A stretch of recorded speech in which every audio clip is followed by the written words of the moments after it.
I hear about other technologies that are designed to make the most of frequency, especially the higher frequencies that have poorer propagation characteristics. Things like beamforming that have been flying around for a little while.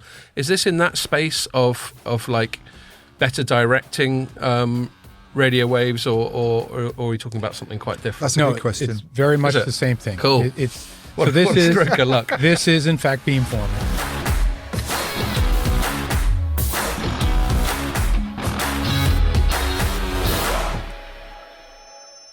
Hello and welcome to another Telecoms.com podcast. You're very lucky, audience. I know you already knew you were lucky, but you're getting two for the price of one this week because we're recording this one on a Tuesday because our very special guest, Ray Dolan, is it? That's correct. Ray Dolan from Cohere is here. Hi, welcome, Ray. And he's just over from the States. You just flew in this morning, yes, is that right? Scott. And you're here with your colleague, Ronnie, who's just sat in the background there. So it's great to have you here. And yeah, we thought we'd make a special effort and accommodate you on a Tuesday, and we're doing another one on Friday. Appreciate that. Ian just reminded me, I thought we had Wednesday off, but there's BT drinks on Wednesday. Mm-hmm. We got work larks on Thursday. Yeah. And then we got another pod on Friday and out with my mates after that. 'Tis the season. I'm gonna be dead. So it's great to have you here, and we'll get on what you do in a sec. Oh yeah, I've got to say, before we go any further, you were kind enough to, because we like the odd drink on the pod, don't you? We should deal with that before the ice melts. Yeah, we should deal with that now. So you're kind enough to bring some rich dark rum to have a rum and coke. Is that one of your favourites? Do you like a rum and coke? Cuba Libre, yeah. Except that we need a bit of lime ideally, but we're not that posh, are we? No. So I might just I tell you what, while I'm talking shit, why don't you dosh it out and we'll make. Well, I'm gonna give it to Ray to do because he. Oh yeah, okay, he makes go on them, whereas I don't. So I'll get the balance wrong. That's fair enough. I'll judge him by how stiff he's making it. Damn, Ray. Pretty stiff. Ray's not fucking around. Ray, you realise it's 1:30, don't you? That's a breakfast size Cuba Libre. That is. Yes, please. Yeah. Good breakfast Cuba. So while Ray's mixing the drinks, you put a bit of coke in. That's nice. What else have we been up to? Just a bit of splash at the top. Yeah, exactly. So we did go out after the last pod. We went out with Huawei for drinks. So it was great to see everyone from Huawei. They put on great drinks as ever. Well, that was close. So thanks to Hazel and Ben as usual. And I had a really good chat with Claudia as well from Huawei. And it was nice. We had champagne and wine. Pierre came along for a bit. The food was good. And nice nibbles and all that. Little mini standing up food. I don't know what you call that. It's not quite canapes, is it? It's just like walking trays. around food. Ponzi food. Yeah. Cheers everyone. Has Ronnie got one? Cheers. Oh, what's going on, Ray? Call yourself a colleague.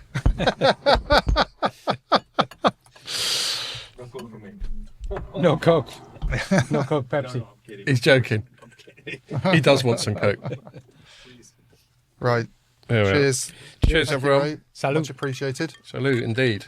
Salute. Cheers. Cheers, Ronnie. Great Cheers, to Pierre. be here with you. Cheers. So, yeah. Oh yeah. That's a decent one. Is that how you normally mix them, Ray? Like half and half? Yeah. Damn. It's nice, though. Yeah. Missing only the lime. Cigars. Yeah. Cool. Well, that's going to get us well on the way, isn't it? So yeah, that was really fun. Apologies to Vodafone. We just sort of put down roots and we didn't make it to your drink. So, but then maybe we'll make up for it because actually one thing we're going to try for the first time ever on the pod, we're going to try and like teleconference someone in remotely include someone, and hopefully, I mean, obviously it'd be a bit awkward if he doesn't turn up, but hopefully it'll be a guy from Vodafone for reasons that we will get into in a bit. So yeah, that's about the only thing we've been up to, isn't it? I only saw you about 2 days ago, so I know it was last Thursday, wasn't it? It was about 4 days ago. And you managed to get up really early in the morning, go and meet your son at the airport, and then you sent me a picture of you having a beer, and I just thought you savage because I was definitely becalmed on the Friday. Yeah, after two nights out on the back for a day and then went out again to another country. So I know because he's got a busy international tennis life, hasn't he? Mm-hmm. So that's all there is to talk about in terms of opening bollocks, I think, other than to say I can feel that Cuba Libre already. That's the goal, Scott. Look, check it out. Check it out, audience. This was a full bottle of rum. Ray just poured 4 drinks. Fucking thing's half empty. So you get 8 drinks out of a bottle, basically. Well, is it half empty or is it half full? Oh, that's a very good philosophical point there. I like to think it's still half full of lovely rum. Cool. Well, let's get straight into it.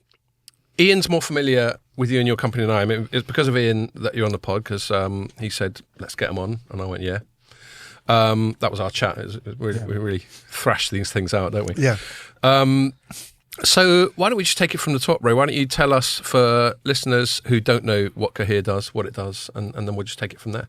Sure. Well, thanks, Scott, and thanks, Ian, for making this happen. Great to see you guys here. So Cohere is a company based in San Jose, California. We're a wireless solution software company, and we started in 2011. We built an entire system to become a contender for 5G, proposed it to 3GPP in 2018, and of course 3GPP went with another OFDM architecture. So that was a first phase of the company's history. Can we take some of those abbreviations from the top? I'm going to say for the benefit of our audience, but honestly, I can't remember what half of them are. Remind me what OFDM is again? Okay, so OFDM is orthogonal frequency division multiple access. And is that like the core sort of wireless? That is what 4G is based on, and 5G is based on the same thing. I see. All right. So it was always going to be OFDM candidates, and yours was one. And ours is not an OFDM candidate. Oh, okay. So Sorry, the parallel to that is when you go back in 2G time frame. This goes back some time.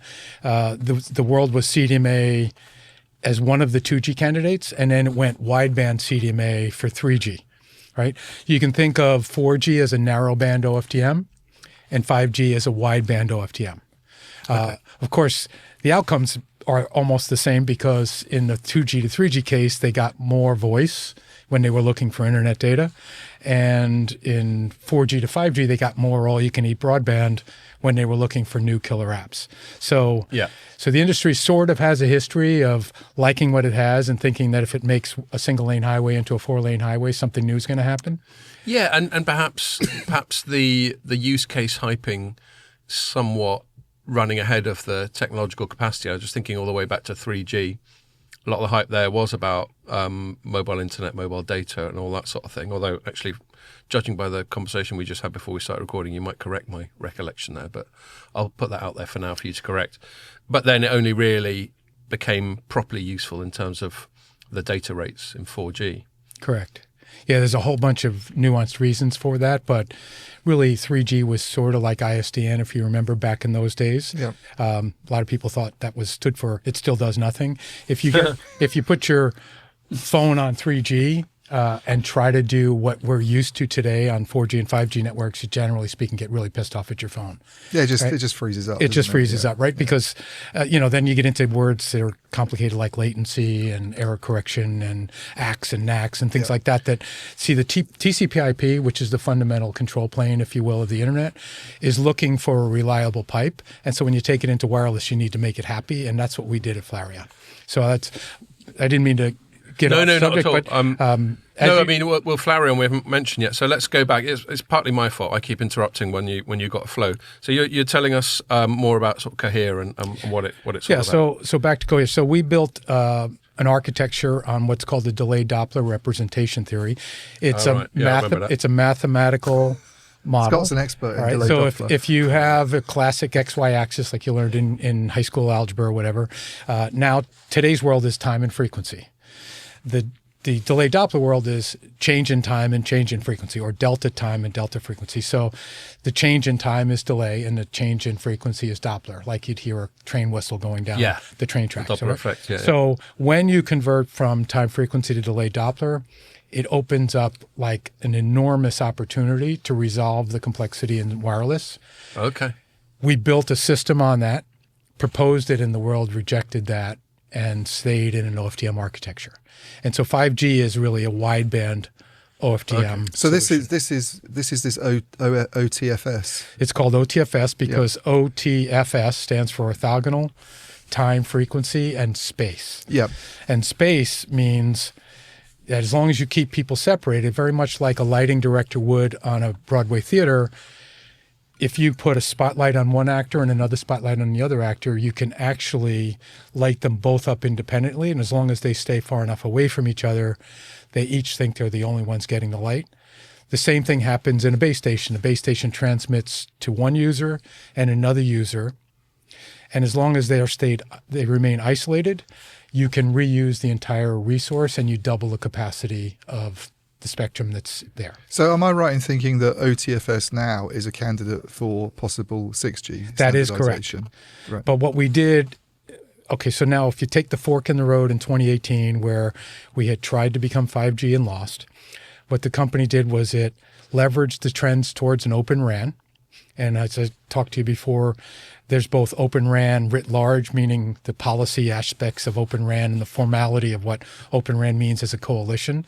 And then there's open heart surgery on the RAN, like taking things apart, even in a proprietary way. Yeah. There's ways to take boxes apart, inject new innovation, and put them back together again. And I want to separate that out later as we get into Open RAN.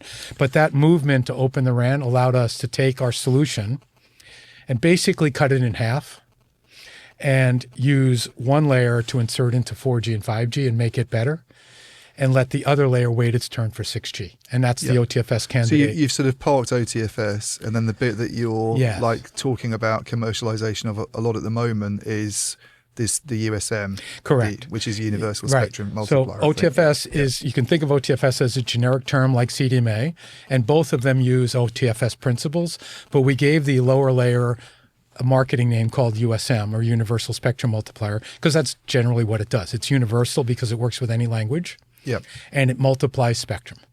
Now, since we're here in the UK, in London specifically, and so close to St. Paul's Cathedral, I'll just use this as a... This is like a layman's Doppler. Yeah, you said you wanted your mum to understand, and I'm learning how to use mum since I'm here. I'm doing my best, Scott. You'll help me. We'll be talking like a cockney by the end of this. It'll be bullocks, right? So how are we talking bollocks? So in St. Paul's Cathedral, you give tours, and folks stand on a specific spot, and another person stands on a specific spot. And you could have 1,000 people in the area, and very, very noisy, and yet two people can whisper and hear each other, because it turns out there's a geometry to the architecture of St. Paul's Cathedral that exists in the U.S. Capitol. It exists in the Taj Mahal. It exists probably in hundreds of buildings. This is where domes are. Yeah, and it's just like your high school geometry where you learned about the ellipse and the focus points of that are equal distance.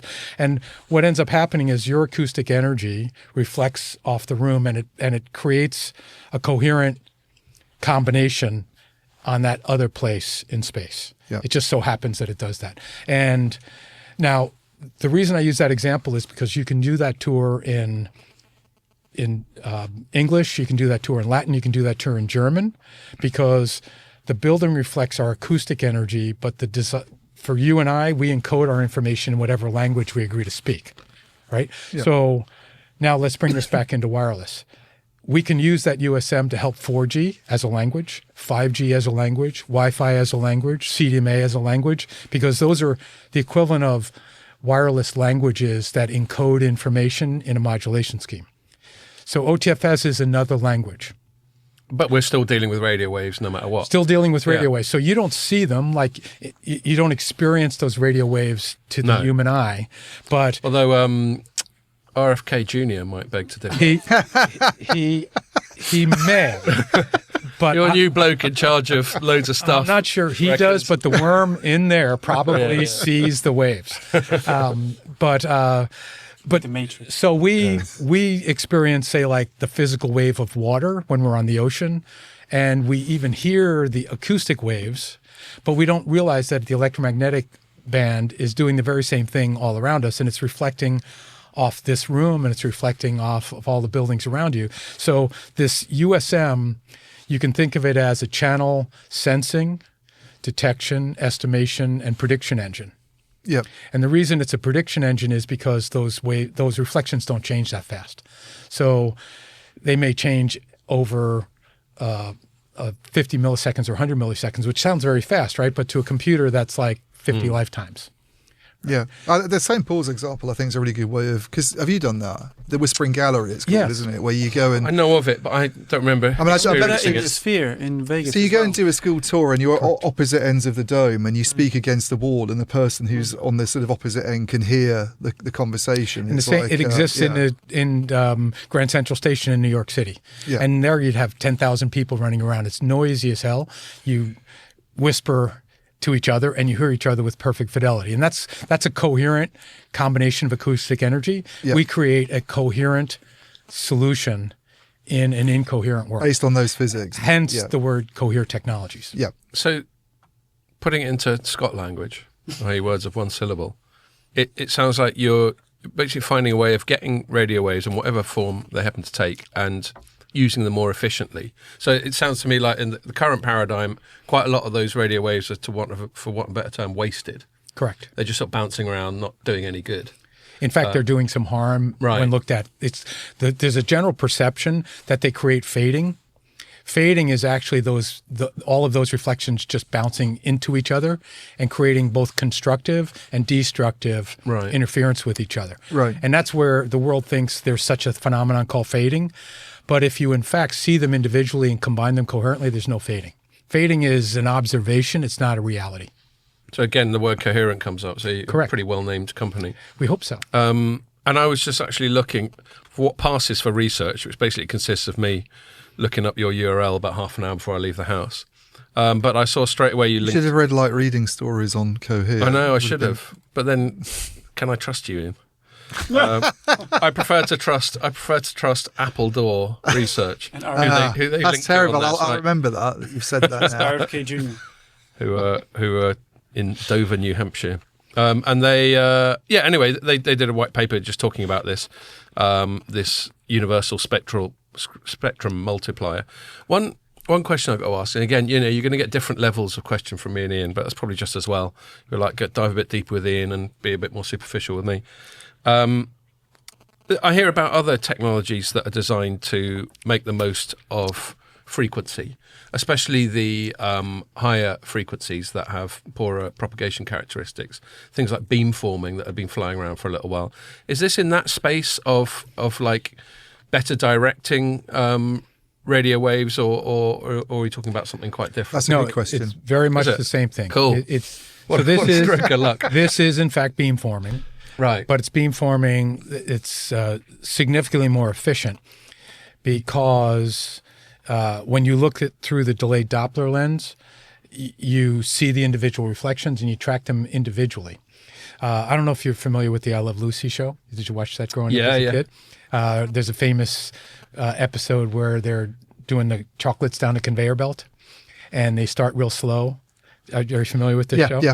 And eventually they turn it up and they can't swallow them fast enough. Right. So think of beamforming as wrapping each of the chocolates individually, but when the conveyor belt comes up really fast, the compute power required, the power consumption required, and the complexity just overwhelms the ability to do beamforming. It all struck me as a, again, I'm probably massively oversimplifying it, but the concept of trying to micro-target the beam for individuals constantly struck me as, in high footfall places, there must be so many calculations that have happened, as you described, that it seems sort of too complex.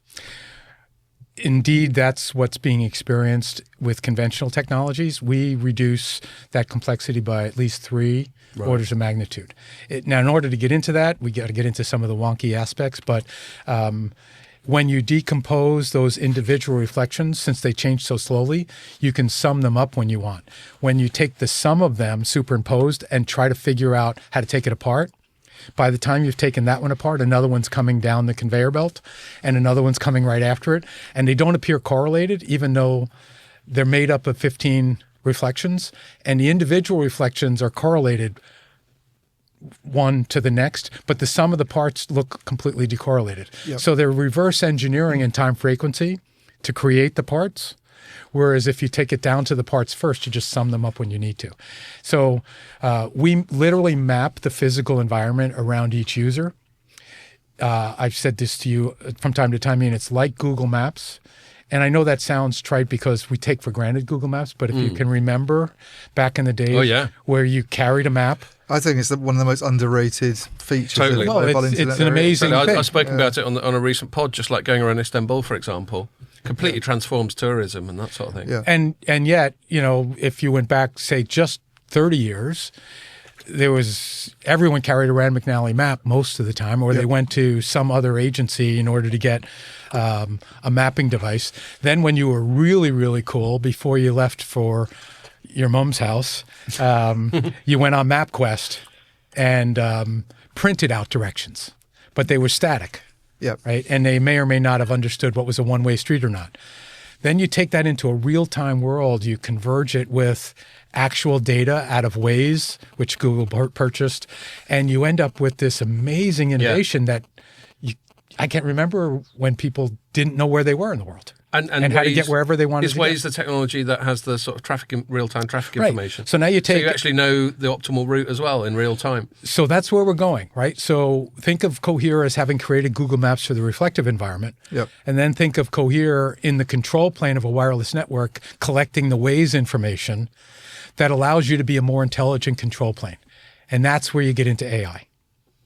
Does this make sense, Scott? Yeah, it does. Right? So this is what's so exciting from my perspective at Cohere is you go for the home run story, you fall short, and then you have to decide what you want to be when you grow up, right? Mm-hmm. So we decided we want to take this apart. When was the decision made about the 5G? 2018. 2018. That's when you came in. 2017 was when the 5G decisions were being made. Yeah. And the decision that the industry made was the safe decision. Let's leverage a great technology in OFDM, but make it wider so it had more bells and whistles. A technology, by the way, that you were at the well, we had something to do. We had something to do with that. Well, I'll tell you one thing in terms of the order of business. We might get onto that because we're going to revert back to talking about your core thing at 2:30 when our mate from Vodafone comes on. So I'll cue that up. So I might allow us to go off on a bit of a tangent with the promise to bring it back at that point. But yeah, why don't we mention that? I mean, your background, Ray, you've got a really impressive background in the industry. I've been doing this 10 years. I feel like I've learnt a thing or two. Whereas you've been in the industry, was it since 88? 86, yeah. 86. And you mentioned earlier Flarion. Yes. So why don't you tell us a bit about your roots in the industry and what led up to today, I guess? Sure. I'll be brief. I started in LA. Have no idea why, but I got a job in field operations after being a military pilot. Right. Didn't know. You get a lot of people going from the military into like engineering and stuff there, don't you? I was an engineer. I studied engineering, and but I had no business being in the cellular industry other than the fact that there was no one in the cellular industry. So you might as well take a chance on someone. The cellular industry was new, I guess. Yeah, my wife. Yeah. And they thought, seeing as you're in the Marines, even if he doesn't know much about this, if something kicks off. Yeah, and my boss literally said, and by the way, if this doesn't work, I'm just going to fire you. Are you okay with that? And I said, sure. So I got started in LA, and at that time it was car phones. And LA was the car market of the world and the glitz and glamour of the world. So it was the biggest market by far in the world. And we were learning a lot. Moved back to the East Coast when our first child was born and did the same job in New York for a couple of years. And the world was growing gangbusters, right? We were more than doubling. We were like quadrupling every year. So it was just basically a tiger by the tail. Believe it or not, we used to have discussions about whether there'd be 1 million or someday maybe even 2 million people in the world using a cell phone. You probably remember some of those famous studies. I certainly remember people saying a while ago that we're going to run out of room, like way before. Oh, sure. We're always going to run out of room until we make more. So then the world said, we're going to go digital. All of the folks that were on the radio side, like Motorola, which came out of the police car business and taxi cab businesses, said, let's do it based on frequency. That was called FDMA. The companies that were basically switching companies like Ericsson and AT&T and NEC said, let's do TDMA because they knew that division. And this crazy company out of California said, you're both wrong. Let's do CDMA. And so F is frequency, T is time, and what's C then? Code. Right. So they came out of the satellite industry, a lot of them, and Linkabit. This is Qualcomm you're referring to. Qualcomm. Yeah. And I happened to meet also San Jose. They were in San Diego. Oh, San Diego. Still Sorry. And I was responsible for advanced technology in New York And together with a couple of other companies, we put $10 million into Qualcomm. They each did $30 million into a Series C round. I hung out with, I thought at the time, some of the smartest people I ever met, and turned out that they absolutely are. I thought you were going to say something else first. No. Turns out they're idiots. No. Actually, I have tremendous respect for all the founders and the continuation of the Qualcomm leadership. Is this Jacobs? Erwin and Andy. In fact, Andy Viterbi was on our board at Flareon, and Erwin and his son Paul and others are good friends to this day. And we supported CDMA. It was quite controversial. A lot of politics associated with TDMA. GSM was the global success story of unifying Europe, right? Yeah. And CDMA came along, and I thought was really a great solution. The reason I bring that up is I got the bug for entrepreneurship by hanging out with folks that really wanted to take the risk and do something disruptive and kind of aim ahead of the puck. Well, that's something. It's funny we mentioned GSM and when Europe was on top, because generally, we assume that Americans are far better at entrepreneurship than Europeans. But at that time, this is what we're looking at, like 80s and 90s. Europe was the dominant sort of force in terms of wireless technology, wasn't it? Is that right? Well, GSM was quite successful. Yeah. You could argue that it was successful unifying a continent that had already been unified in the United States. There is that. So, in other words, they were fixing a problem that didn't exist elsewhere. But because they fixed it in a way that leveraged the strengths of Ericsson and then Nokia at the time, and they had the tremendous support from the EU, they did the powerhouses of the industry at that time also funded Macaw, who desperately needed funding, and as a result got a toehold in the U.S. And so I would argue that it was definitely entrepreneurship, may have been in part financial and in part technical. Mm-hmm. And ultimately what ended up winning was CDMA. Yeah. Because when the world decided to unify to a single global standard in 3G, they went with a wideband CDMA. Wideband CDMA, yeah.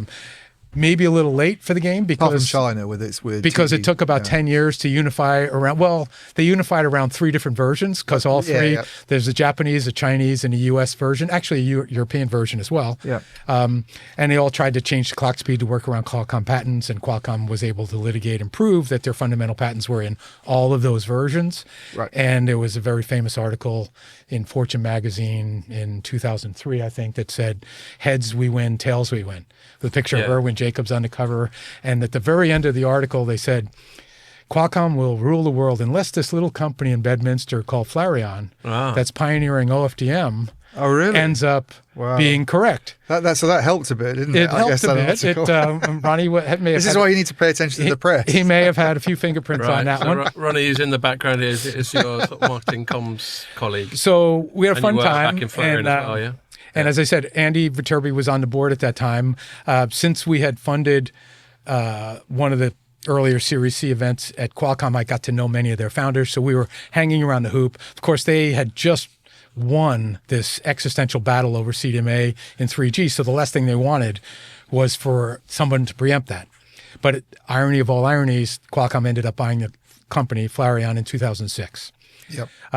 Thought they would put it on a shelf. 2 years later. Sorry to butt in. You say irony of ironies, but part of the narrative you seem to be about to do. This is what companies do. Big companies, if they see a small company that's a threat, they try and buy them half the time. Well, they first try to kill them. They can't compete them. Yeah. They first try to kill them. So I've left out the pieces where we got shot 10 times in the standards bodies, and so we went to 3GPP and tried. I'm very fond of Qualcomm as well. I've been working with them for years, but I know that they are pretty. I think one time when I was first being introduced to Qualcomm, must have been about 15 years ago, the guy who said they're basically lawyers and engineers. And I think he said lawyers first, which I think speaks volumes. Can I just ask, because you went to Flareon, you got the taste for entrepreneurship, but I'm guessing that you've been working with Qualcomm and you knew these people like Jacobs and these guys. I mean, did you have people coming over from Qualcomm with you and bringing some of their expertise to do the work that you did on Flareon, or? We didn't have anyone on our team from Qualcomm, but Andy Viterbi did invest in our Series A. Right. Was a board member and an advisor and helped us think through. So they had a kind of vision of what it. No, it was quite controversial at the time, and Qualcomm, without a doubt, tried to kill us for the majority of our life because. I and by the way, no less of them. I knew that was part of entrepreneurship because you don't go disrupt. I mean, people tried to kill Qualcomm for the majority of their life until they became the company that you know today. Yeah. So you have to understand what you're in for when you start this. It's not personal. Yeah. It's when you've worked that hard to create a global standard, and someone comes along and says, I can make it better, cheaper, faster. It's like... Well, people will say this is still happening today with Open RAN and things like that. Well, 100%. We'll get onto this. But 100%. And that's what we're into with Cohere. And this is what gets my animal spirits going, right? Is knowing that you've got the goods to deliver and that the industry, the good news is, gets 10 times bigger every decade. So the stakes get higher. It gets to be more fun. And you just have to figure out who your friends are and who your enemies are. Yeah, and just be very pragmatic and very agile, I would have thought. 100%. And so you got as far as saying that Qualcomm, having failed to kill you, Flarion this is, bought you, but your narrative, if I remember it correctly, was that their initial plan was just to stick it on the shelf. Right. In fact, they got a... Well, yeah, I'll just leave it at that. Their plan was to stick it on the shelf. They did get a gun jumping violation from the SEC because as soon as they bought us, they told us to stop doing things, and you're not allowed to do that before you close. So like it was... gun jumping means doing it prematurely. Yeah, they got involved with us prematurely. But the good news is we had already built the entire country of Slovakia with mobile broadband. Oh, good country to build with mobile broadband. With T-Mobile. I'm glad you did it with Slovakia. Perhaps they were indirectly responsible for you meeting Magda. So, funny story though, among our investors at the time were... Nextel, Cisco, and Deutsche Telekom. So I got to meet Rene Obermann, if you remember Rene, and Hamid Akavan, who's a good friend. He was on our board. And it was quite controversial. It's funny and sometimes silly to think of how screwed up the industry can be sometimes. But UMTS, Universal Mobile Telecom System, or whatever it stood for. I do get lost sometimes. That's just like as a byword for WCDMA, isn't it? WCDMA. It was required to do WCDMA in the 3G spectrum. And so and Deutsche Telekom had a mandate to do the Deutsche Bahn, the train system, with mobile broadband, and they couldn't make it work. And Deutsche Telekom was an investor in the company, and Rene Obermann called and said, Ray, I have a favor to ask. I said, sure, what's that? And he said, would you guys do the mobile broadband on the train? I said, we'd be delighted to do that. You kidding me? This is a tremendous commercial opportunity. He said, but this is why I'm calling you. It's like, we're going to say we did that with WCDMA. Are you cool with that? And I said, sure, Rene, I understand the way the world works. So we fixed the trains. They work great. Why demonstration? Presumably it was politically important for them to say that, but why in hindsight? Politically critical. Vital. Because they committed to it. Yeah, you're not allowed to use the spectrum for any other way. Because they spent... I see. There's a license. They spent 40 billion, was it, in Germany or something? Yeah, and the other thing is you've got an investor license condition that you've got an investor relations group that says, look, we spent 40 billion. This is what we're going to do with it. This is why you find you have to understand where the operator's mindset are, and you need to let them walk from where they are to where they need to go. And not criticize them for millimeter wave or criticize them for... Don't be too pushy. Yeah, you just say, look, I think I can help you. And they... So funny story, we were part of the press release that said that, and as a result, you generate a ton of goodwill. They were there for us through thick and thin, and one of the reasons that Qualcomm had no choice but to deal with us was because our friends stayed really close to us. So that's one of the early deployments of 4G, effectively. It was the first nationwide deployment of 4G. Right. Wow. Okay. And it was an entire nation for us. And by the way, that was still working 15 years later. It's been since torn down. But those base stations that folks said we couldn't build were built and running for 15 years without any service agreement. And that's when Qualcomm said, okay, you've built Slovakia, no more. Okay. And so we stopped. And 18 months later, the iPhone comes out, breaks CDMA. From the standpoint of real capability, like the fact that you have an all-you-can-eat plan on a 3G phone that you can't eat much from. Was that what Edge was?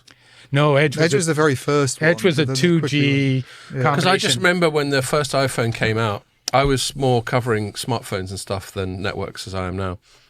And I remember one big knock on it. Everyone thought it was an amazing UI, touchscreen UI. It completely...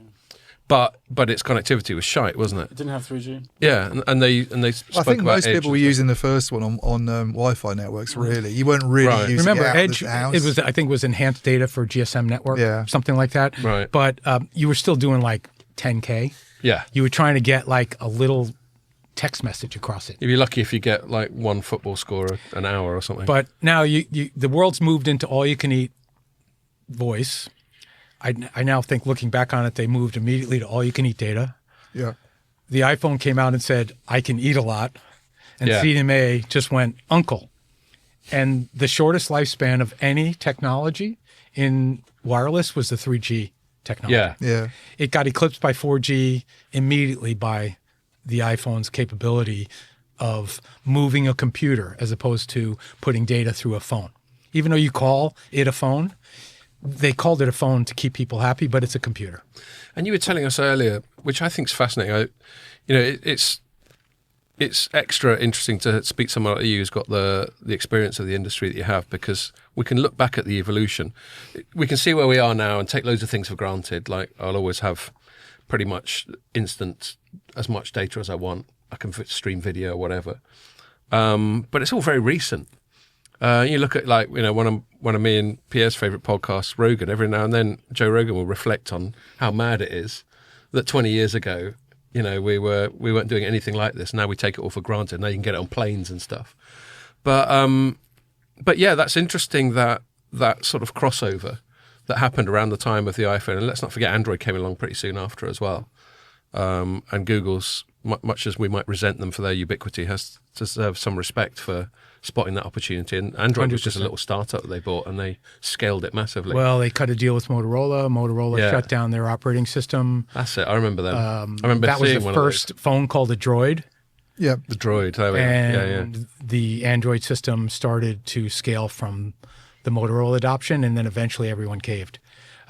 But before that, there was a host of operating systems that were all trying to accommodate this parallel universe called wireless that was just way too complicated, way too error-prone for the internet to flow over it. So we were either going to do Brew, or we were going to do WAP, Wireless Access Protocol, or we were going to do Symbian, or we were going to do Palm OS, Yeah. or we were Or going to do something BlackBerry. from Microsoft, or we were going to do BlackBerry, Yeah. which basically was designed for a paging channel Yes. to give you little drinks of your email.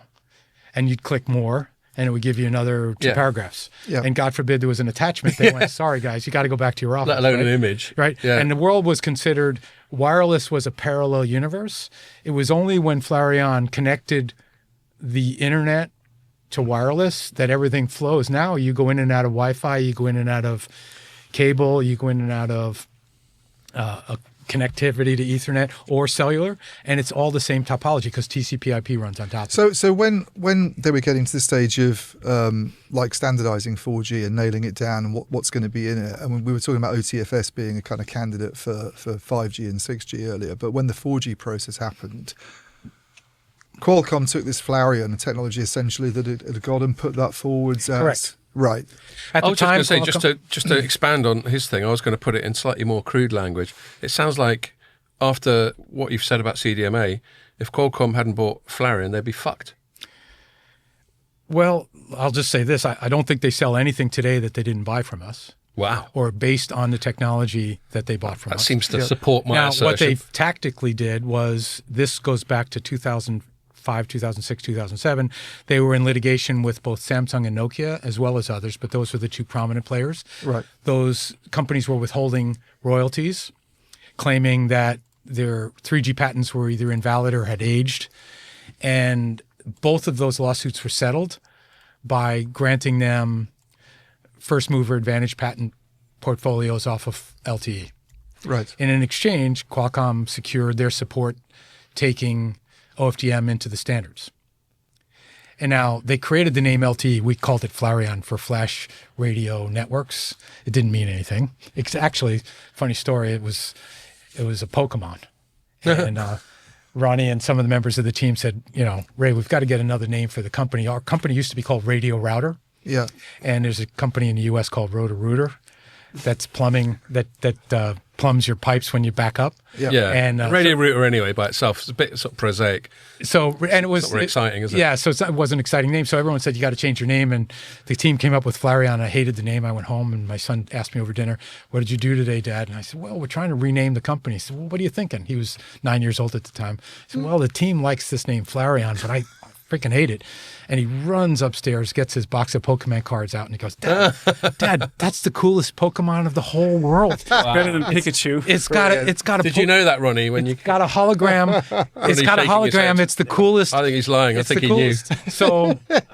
So I went in the next morning. I go, you know, guys, this name Flareon's really, it's starting to work for me. And we became Flareon. On the back of that. So that's how Flareon got named.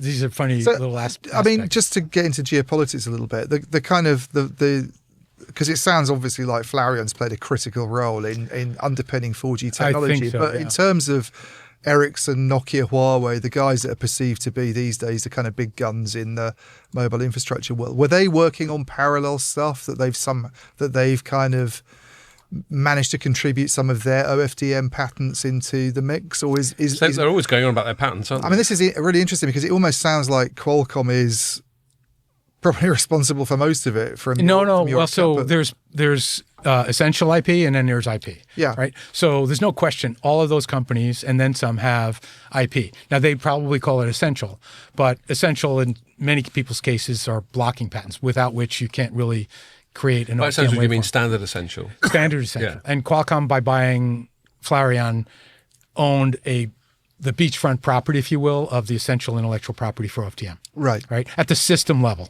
there was OFDM had been around for 50 years. Yeah. Right. So had, by the way, CDMA in missile guidance systems.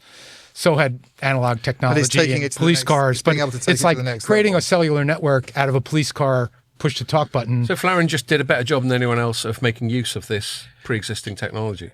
Yes. Well, that's what most innovation in wireless Yeah. is, right? Is taking something that's used in one purpose and looking at it at a system level and seeing if it's possible to do. And that's actually what Cohere has done, right? Because delayed Doppler is the fundamental framework for radar. Radar's been around since World War I, if not before that, at a practical level. So radar, if you think about it, it ranges you. And it creates a velocity vector, which is why police can grant tickets off of it. It's why you can land airplanes that way. It's why you can do all kinds of other aspects with radar technology. We take that fundamental radar framework and we map the reflective environment, some of which is moving and some of which isn't moving. And then we create a Google Maps for that reflective environment using the underpinnings of what exists in the radar world. Yeah. Right. So could this be, I mean, keeping OTFS out of it for the moment and just looking at the USM side of things and the value of that, could this have a similar sort of impact, do you think, to the value that Flareon's had? I would hope bigger. Right. Yeah, I would hope bigger because we talked about beamforming, but a lot Second of question, how do we buy some shares? Scott brought up beamforming earlier, and it seems like a lot of the players these days talk about, I mean, they very much talk about it in a massive MIMO context, I think, when they're talking about their radios with 64 transceivers and transmitters and receivers in. But is there something different fundamentally about the approach in this case? In those 64T, 64R environments, think of a panel antenna today as just spitting bits out in the world, and your phone's out there catching what it can. The vast majority of that energy goes around you and through you and over your head. That's generally how I assume it. It's more like a broadcast always. Right. So 64TR just spits bits out of 64 different elements and listens in 64. And it's the same garbage in, garbage out. Yep. So you put 64 channels out there and you get about twice the spectral efficiency, or maybe 2.5 times the spectral efficiency. So now people they're are talking looking about at 128, aren't they? And so people are thinking like, scaling. So if I Powers of two. throw a shitload of technology at you, I get a little better. We say like, why wouldn't you guys just map this? Almost like, okay, so another parallel that I use is mapping the gene sequence. So you can think of like a doctor that has been a doctor for 30, 40 years and knows your family history and goes, boy, I'm a great doctor. And another guy comes in, he's really young, and he goes, I'm not sure I trust that doctor. He goes, I have your genetic code. I think I understand how to help you. Right. We have created the equivalent of the genetic code of what's going on in wireless. We've tamed all that complexity. And so now when we go to 4TR, it's two physical antennas. Each one has a polarization, both horizontal and vertical. You're familiar with that technology, right? Yep. So when you go from In fact, before we proposed this, and I hope this is helpful to you and your audience, please direct me as you like, because I don't want to get into too much wonkiness. But before we lost the 5G battle, we did a demonstration with Telefonica at their request in Madrid in a highly reflective environment, and we did 14 layers using 16 antennas. Right. So we almost got all of them. Almost got perfect coherence in massive MIMO. Right. And he went, you know what, guys, it requires a different language. I don't want to speak a language. I want to speak OFDM. And that's when we realized the thing that enabled that was the bottom layer called the channel model. Yeah. And the language itself wrote on top of it. We have something that works. And it turns out that it's transparent to the language, just like St. Paul's Cathedral is transparent to whether you're speaking Greek or English. And so, go on, mate. Go on. I was going to say, because we're getting close to the point where we're going to hopefully introduce Paco, but just in terms of why people seem to be quite interested in this now, and you mentioned 44R there, obviously a lot of the radios that are already out there in the world, deployed in networks, are not massive MIMO radios. They're not these 64TR, they're not these 128TR. They're much more basic radios, but I think part of the commercial rationale is that you can introduce your technology and have a massive impact on the performance of those radios. So that's probably the most important thing I could leave with you and your audience today, is that instead of going up market and saying, look at how good we are in 16 layers and 30 layers, all you have to do is change everything you're doing. We did exactly the opposite. Once we hived off this USM, we said, where are you? I'm in 4T, 4R, lower band, congested like hell at 800 megahertz, 900 megahertz, 1.8 megahertz, gigahertz. I'm in paired spectrum. And we said, okay, we will build a product for your current problem, and then we will take you to your future.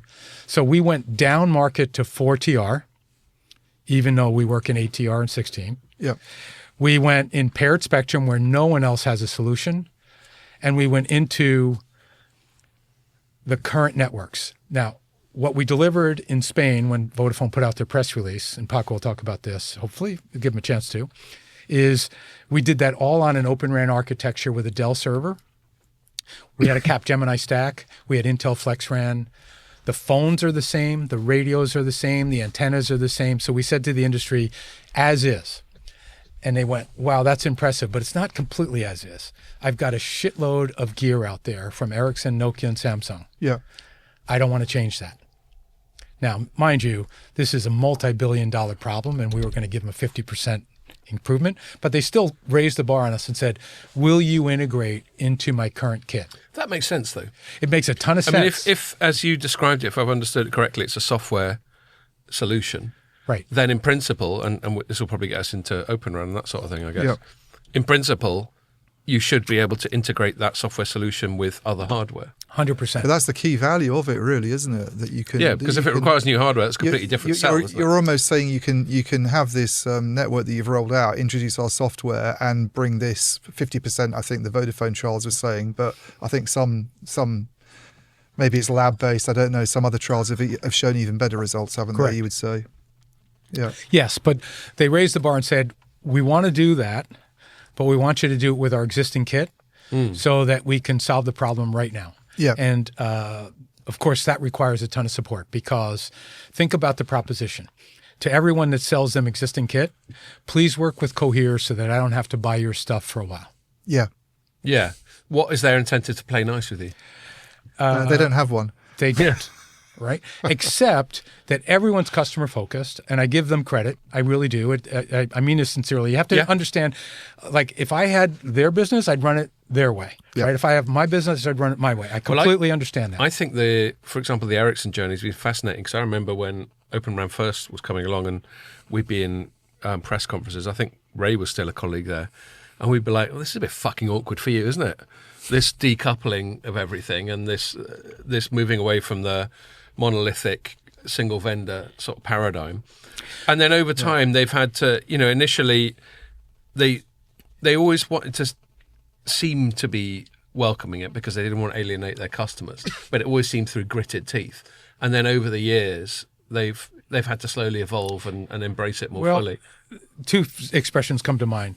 You usually don't change until the pain of staying the same is greater than the pain of change. And the other thing that comes to mind is nothing clarifies your mind like a lack of options, right? And Yeah. so if you think of the state of the industry, in my opinion, is broken temporarily. Yeah.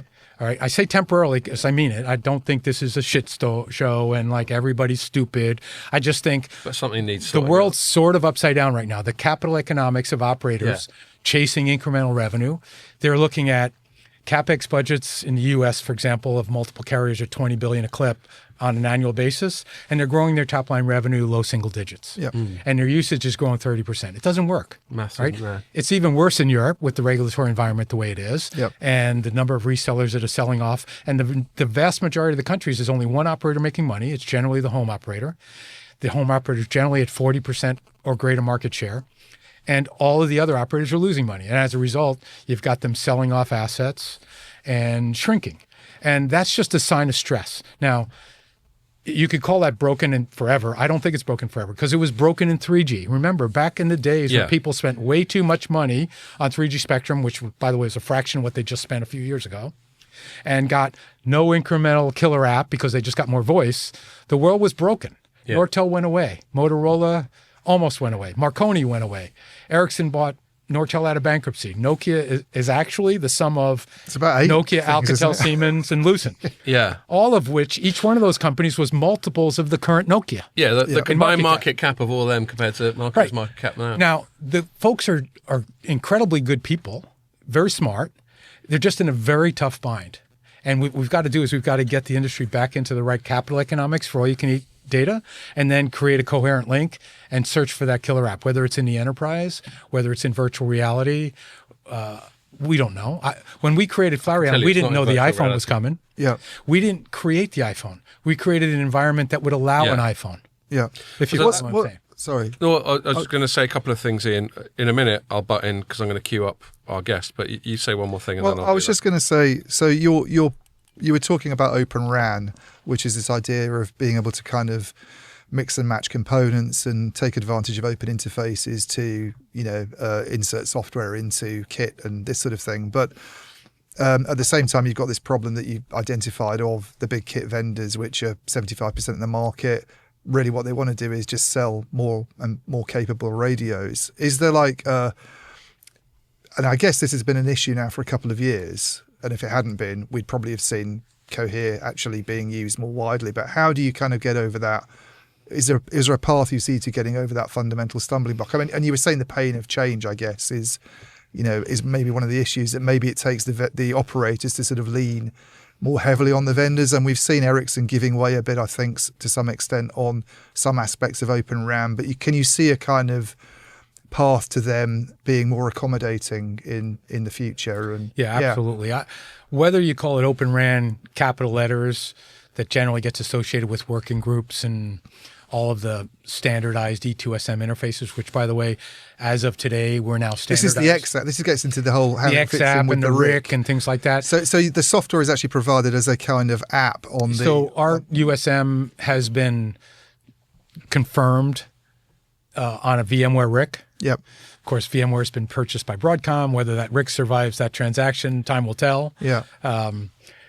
We've also begun work with the Juniper RIC, and then Juniper gets bought by HP, and they're shopping their RIC. So, and we had plenty of opportunities to buy a RIC. And meanwhile, Ericsson's not very supportive of XApp. No, so but we've see, this is where we've never been caught up in the formal architecture and terminology of Open RAN. Yeah. We've just said if you open your RAN, the concept.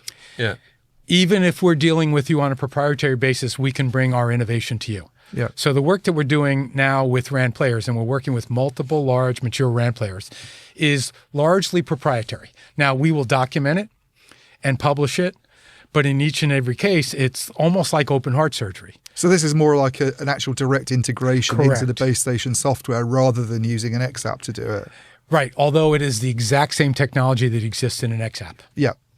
But that could potentially be a better route to market if you had a deal with an Ericsson, let's say. It would be fantastic to integrate with any of the large RAN players, because what we really want to do, and I think this is in everyone's interest, is give the operators the economics that say, I can chase growth profitably.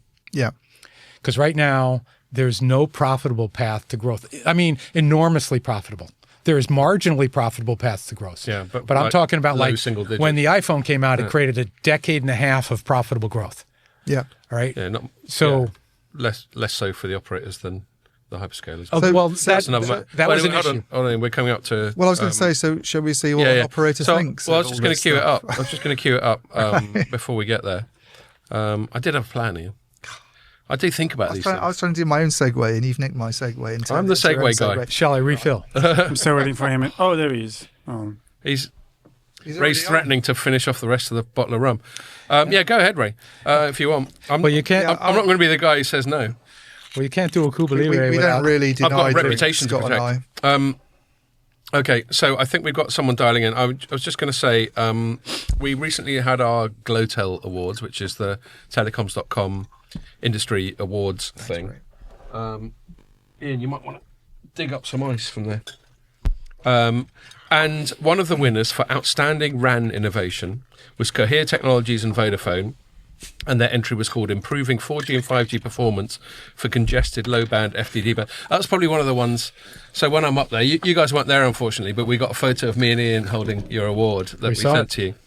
But I'm up there the whole night reading out these entries, and they're all these long-ass entries like your one is.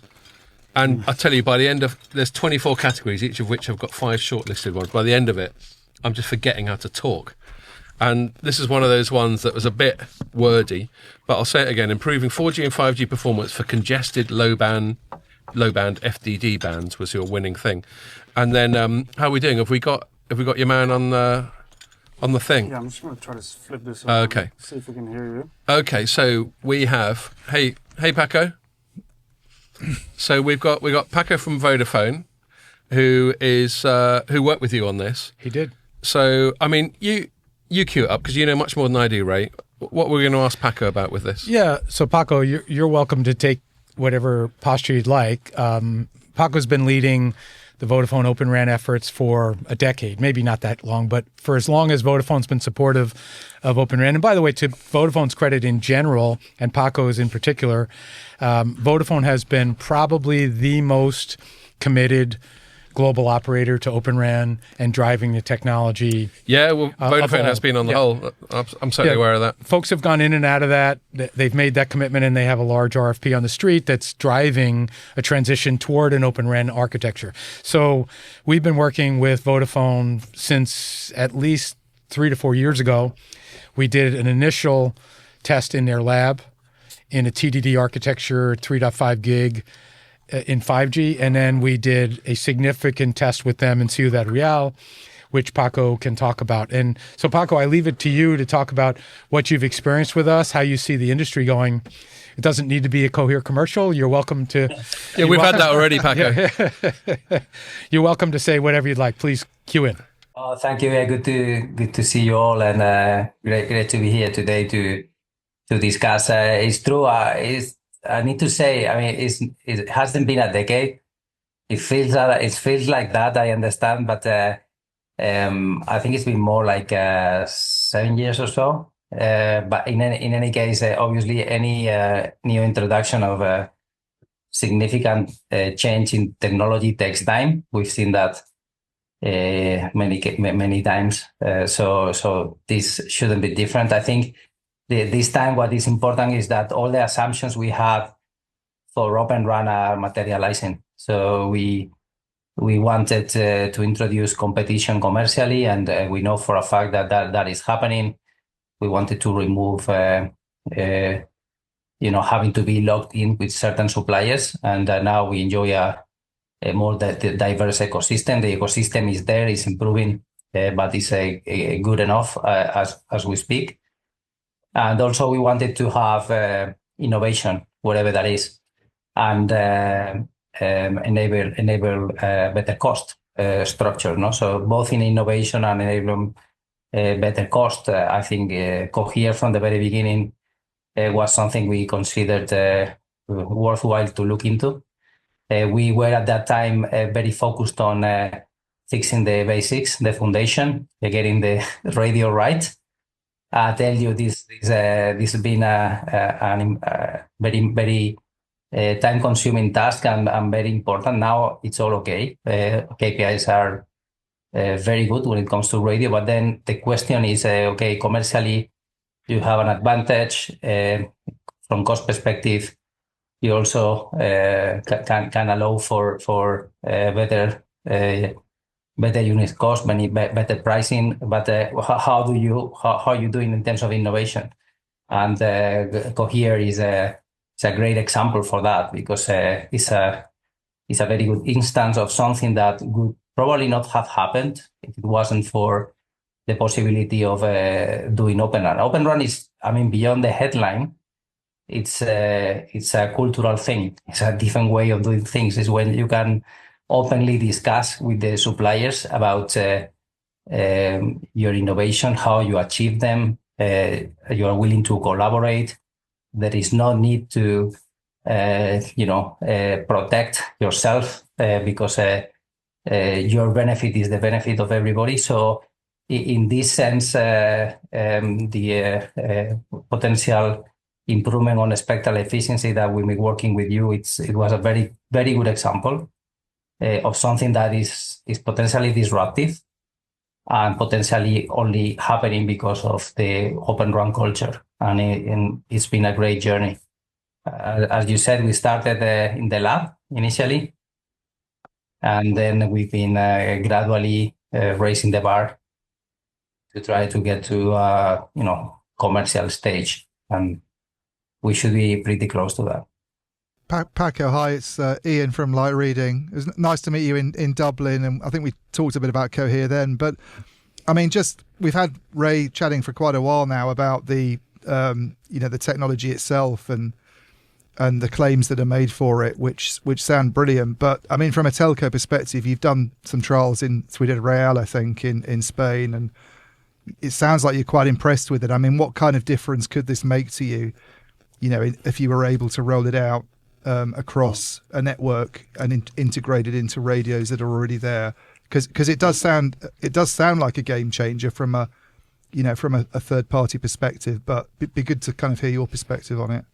Yeah. No, the fact that we're talking about a software enhancement, it's very, very important. And okay, we can start building a new network, but we have a big legacy one, and we need to try and get the most out of it. And not all the parts of the network are equally important for us. Low bands, for example, the spectrum is scarce, and it's already congested. In many cases, these are the bands that we use to get into buildings, because small cells is not something that, for the most part, is happening in Europe. So we normally use low bands to penetrate buildings. There are some exceptions, of course, for enterprise, but generally speaking, it's those bands are the ones we use for in building. They are very utilized.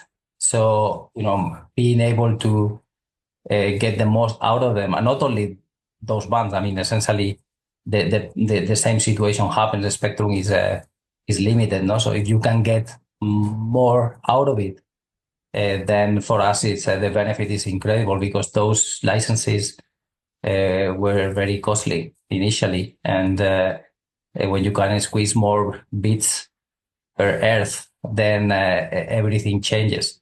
Also, there are other angles to it. If you look at the from energy efficiency perspective, the amount of energy you need to spend for every bit changes dramatically. So from that perspective, it could be a fundamental contribution to energy efficiency. And I think it's one of those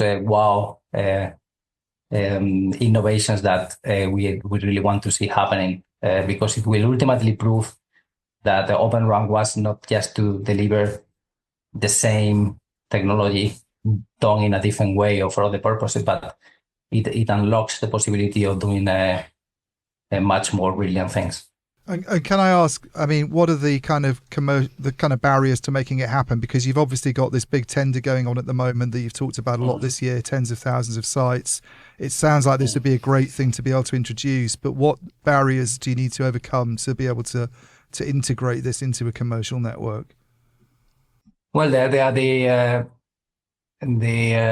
remaining steps when it comes to validating the technology. So I think we came a long way, but we still have to integrate with a major supplier, and so that probably Ray can tell more about that, but that needs to happen. We need to see the results. We are hopeful that things will go well, but as everything in a technology introduction, you need to, until it's done, it's not done, and then also we need to come out with a way to make this viable for the entire ecosystem, so not just restricted to one supplier, because then it's closer to traditional radio. Yes, an innovation that was possible because of the Open RAN culture, but only for one supplier, that would not make sense for us. So that would be those would be the points, I would say. Maybe just one more, and then I'll let someone else ask one. But there's obviously two routes there. There's the kind of direct integration route, and there's the taking advantage of X apps and using E2 to open up. I mean, are you seeing a sort of willingness on the part of the radio community to buy into this? Because I think X apps seems to have been a little bit slower moving to some extent than the kind of R apps, the non-real time stuff. Are you kind of encouraged by what's happening? Can the operators bring more pressure to bear on the vendors to kind of get behind that side of things?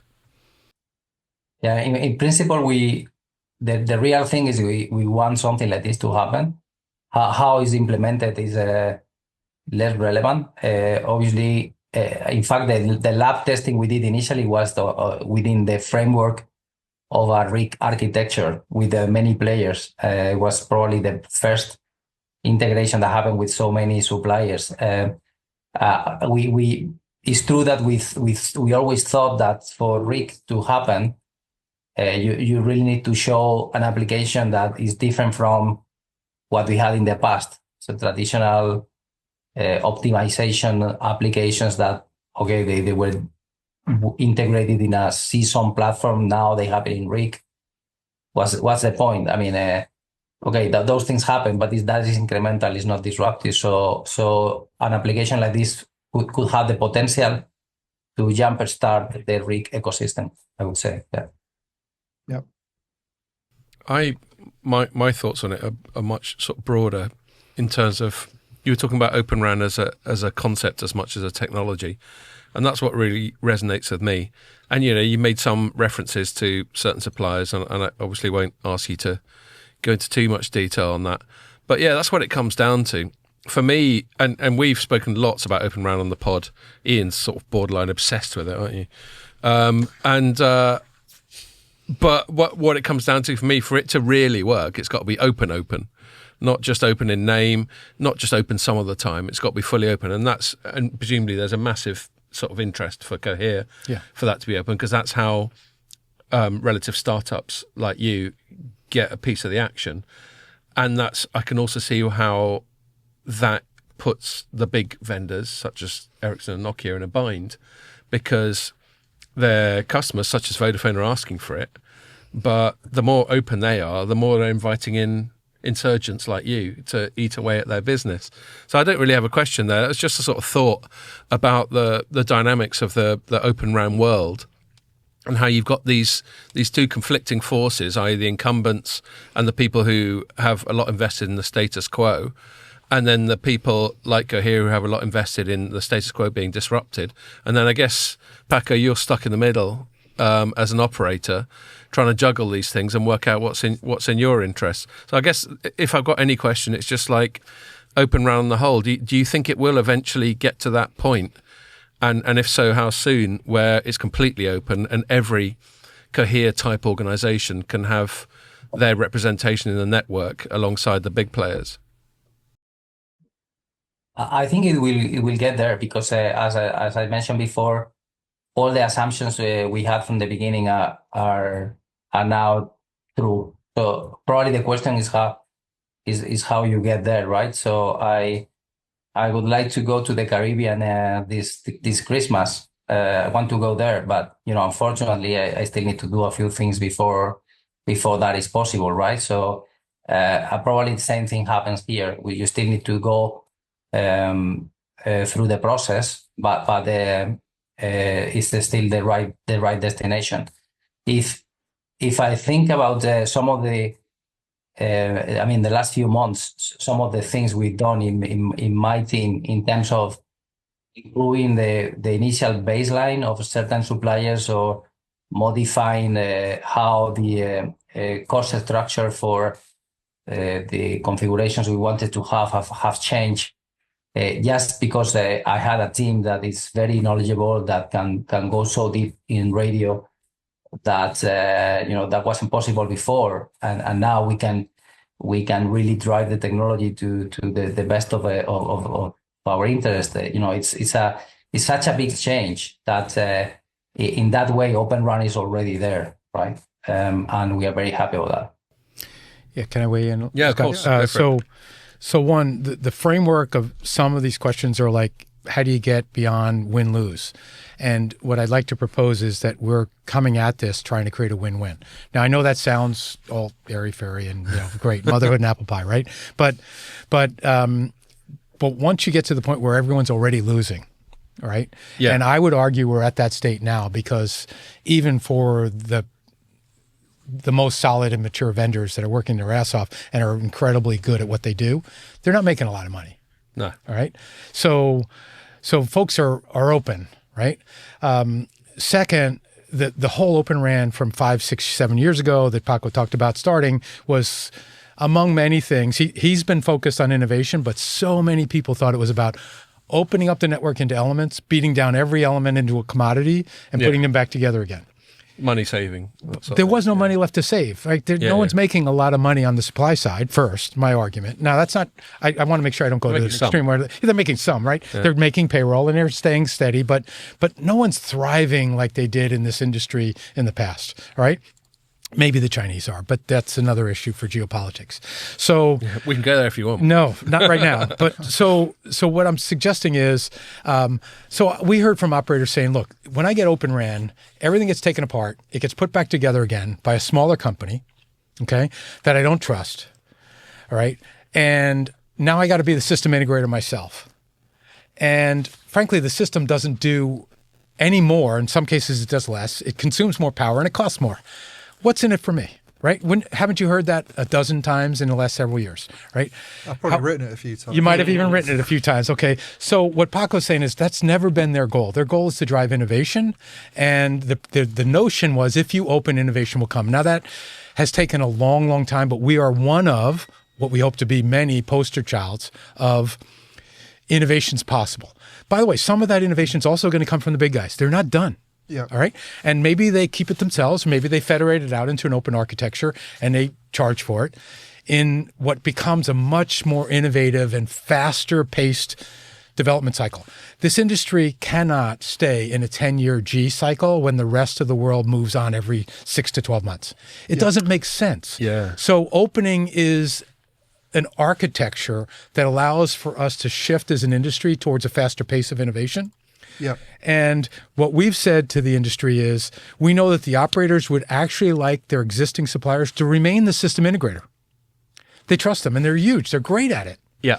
It's but by not no means supplying all within the the reach of a company like ours to be the system integrator for a global operator like Vodafone. It's not something that I see ever, but if not, maybe at least for a decade to come, right? And that's not something that I personally aspire to. It's a matter of scale. But when you partner with these folks in a win-win, they go from a struggle to another stage of growth. If the operators are making money, that generates CapEx capacity. CapEx capacity creates R&D capacity. R&D capacity creates innovation. That's the cycle we're creating. Rising tide lifts all ships. I know it sounds a little bit like motherhood and apple pie, but that's what I think Vodafone's driving. It's not about a zero-sum game of beating down your supply chain. It's a take this industry from monolithic multi-10-year architectures to innovation to continuous innovation. We should ask Paco though, is that the target these days? Because I think in the early days of Open RAN, a lot of the focus was on things like cost and supply diversity, but in terms of getting smaller companies in like Cohere and encouraging new forms of innovation, is that are you, because we hear Cohere mentioned a lot. I mean, I've written about it quite a lot, and you've talked about Cohere obviously, but just on Open RAN more broadly, are you seeing kind of innovation coming through in other areas as well, Paco, at the moment?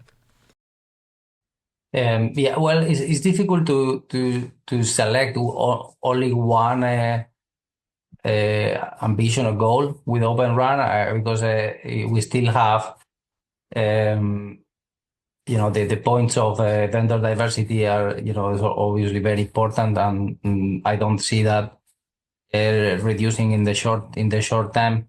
The point of the cost also. So but certainly innovation was one of them, and in our case, innovation in Vodafone is very close to our DNA, and we certainly don't want to stop here. And I think we need to do more. And to your question, yes, we are seeing that. So some things are more visible, like Cohere that we're talking today, but there are other areas in the radios that could be less visible in terms of innovations in power amplifiers, for example, or one of the things that we are working in our R&D center in Malaga, the use of photonics to reduce energy in the radios. Those are things that also are disruptive innovations and enabled by Open RAN. So certainly very high on our agenda. It sounds like Open RAN has almost led Vodafone into areas that it maybe wasn't in as much before, and it's led you it's into a sort of closer relationship with some of the technologies that you're using. Yeah, it's like learning another language. Right. So before you let me say you're Spanish, you're able to communicate well with the Spanish. Suddenly you learn English. You can talk to more people. You know more. You can have more experiences. You can get more out of your life. And the Malaga Innovation Center you mentioned is very much focused on the silicon, on the chip side of activities. Is that right? Yes, as well as RIC. So once we jumpstart the RIC ecosystem, there will be a lot of push on our side from Malaga. So Ian, can I jump in a little bit on the RIC piece? So we've downplayed the RIC in part because it's not essential for us in the initial integration with a large RAN player to be remote. And a lot of the current RAN players are not quite sure they want to support a remote RIC kind of an architecture. And there's this myth that the scheduler can't be moved anyway. And since we integrate at the scheduler level, so we're integrating locally right now with multiple RAN players. The scheduler would normally be in the DU. It has to be right now. Because in time frequency, 1 millisecond later, the whole world changes. Right. It's like, I can't go to the cloud with that. The whole world's going to change on me, right? So what's happened in the last, say, 10 years is the world is, the cloud edge has moved from 100 milliseconds to 50 to 20 to 10 milliseconds. And now the biggest cloud players are saying, I'm no more than 10 milliseconds from any point on the earth, all right, of round trip delay. Yeah. And second thing is, by looking through the delay Doppler lens, we create channel state with a predictive element of about 50 milliseconds. Actually longer if it's not moving, but at full mobility about 50 milliseconds. So now, even though we're implementing locally, we've demonstrated to various operators that we have the capacity to move that scheduling function to the cloud. Now, so why would you? There really isn't a good reason unless you want to do AI. Right. All right. So I would argue with you that the reason that everyone's saying I'm doing our apps or whatever and all this stuff, because they're putting AI in all of the aspects of the non-real-time side and getting better economics of OSS and BSS and all of the way they run networks. But when you put AI in the RAN itself and you bring GPU players that have the R&D capacity that can match the geopolitical state of China, for example, if you look at the R&D capacity of the entire wireless industry from the Western world, it's dwarfed by China. Yeah. Really? Blimey. Right? But if you look at the R&D capacity of the cloud and silicon players of the Western world, it dwarfs China. Yeah. So if you want to respond geopolitically to the threat of innovation being driven by scale, you've got to drive the architecture to embrace folks that have the capacity to influence this industry. So what I'm saying is, in the discussions we're having right now with a number of operators, and I don't want to put Paco on the spot, but with a number of operators, is a local implementation to make an existing network significantly better, to buy time, improve economics, drive spectral efficiency on the spectrum they have, and make existing business models work better. Yeah. But by creating a layer in the architecture that's stateful and that has the capacity to be moved to the cloud, you have a platform that can scale to higher order MIMO, scale to AI, and scale to comp, which you know is coordinated multipoint. Yeah. Right. And just for laymen, half the interference of a network. He was gesturing at me for people who are listening. Half the interference of a network occurs within a base station, and half of the interference in a network happens between base stations. And if you leave things deployed locally, you solve the first problem. If you move things to the first order of the cloud, you solve both problems. Yeah. So it's kind of this idea of sort of piggybacking on cloud technologies, isn't it?